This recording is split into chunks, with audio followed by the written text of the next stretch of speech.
Welcome to this explainer. Look, if you are trying to break into the incredibly fast-paced world of global commerce, or maybe you're already in the trenches and just looking to level up your career, you have landed in the exact right place.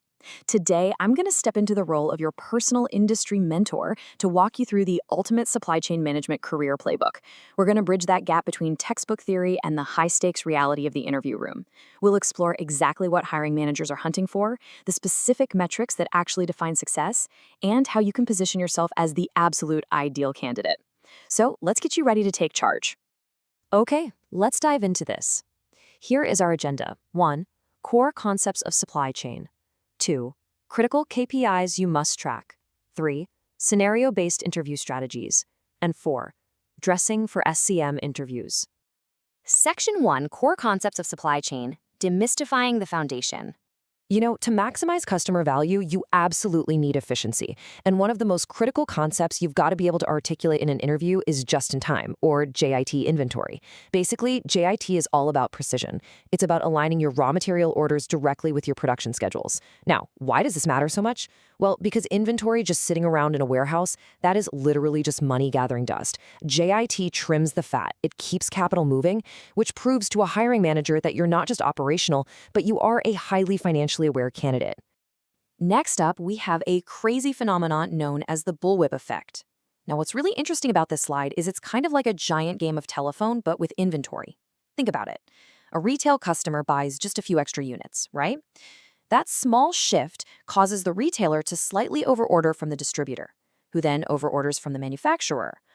By the time you actually reach the raw materials, that tiny little ripple has turned into a massive, wildly costly way of fluctuating inventory. Being able to explain this proves to an interviewer that you possess the strategic foresight to anticipate how tiny consumer disruptions cause massive downstream headaches. Section 2. Critical KPIs you must track, the data that drives success.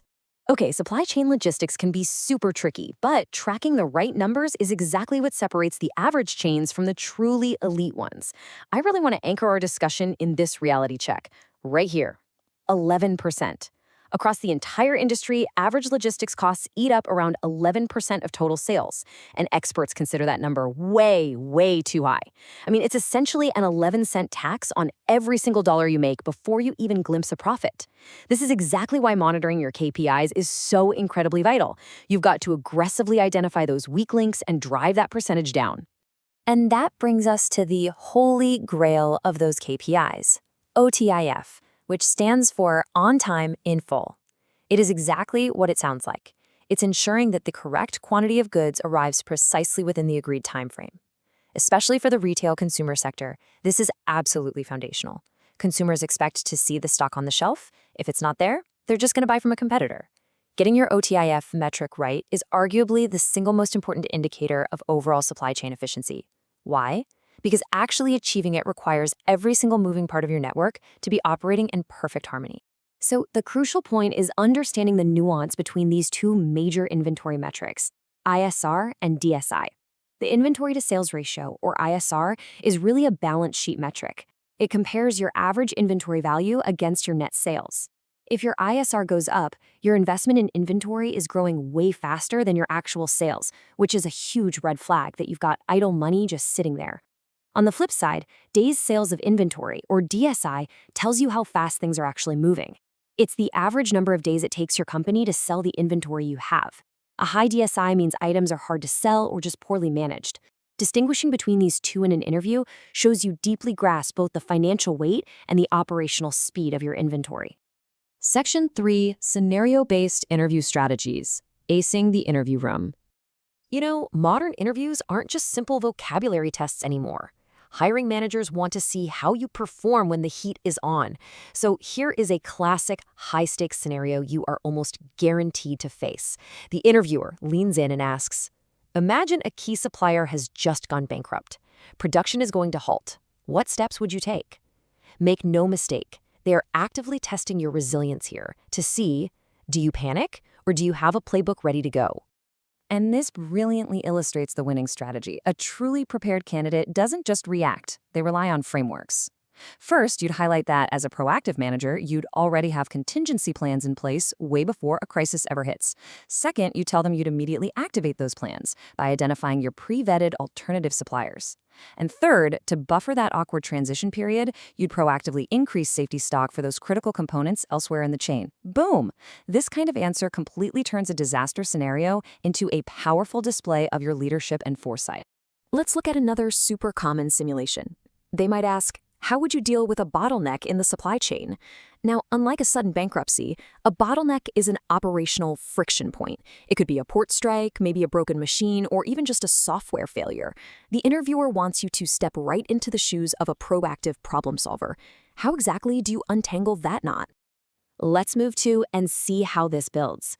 To untangle that knot, you really need a structured, step-by-step methodology that interviewers absolutely love to see. Step 1, you identify the bottleneck using your data visibility tools. You can't fix what you can't see, right? Step 2, you carefully assess its impact on your OTIF metrics. And then step 3, you execute solutions, whether that's doing a complete process redesign, adding capacity, or rerouting to alternative suppliers.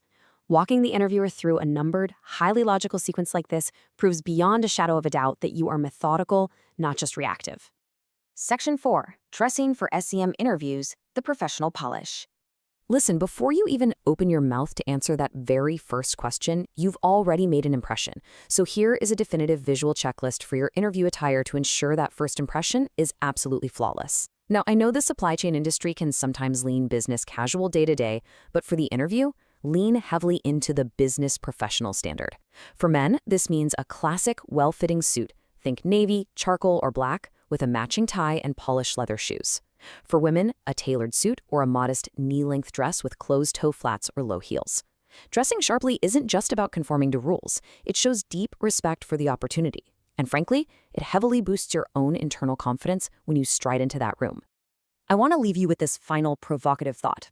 OTIF is absolutely the foundation, today, for sure. But the industry is evolving at lightning speed, right? We're talking AI, digital twins, predictive analytics. So ask yourself, beyond OTIF, what new advanced metrics will define supply chain success by the year 2030? Because if you can start thinking about the answer to that question right now, you aren't just preparing for a job interview today. You are actually preparing to be an industry leader tomorrow. Thank you so much for joining me in this explainer. Stay curious, keep learning, and go ace that interview.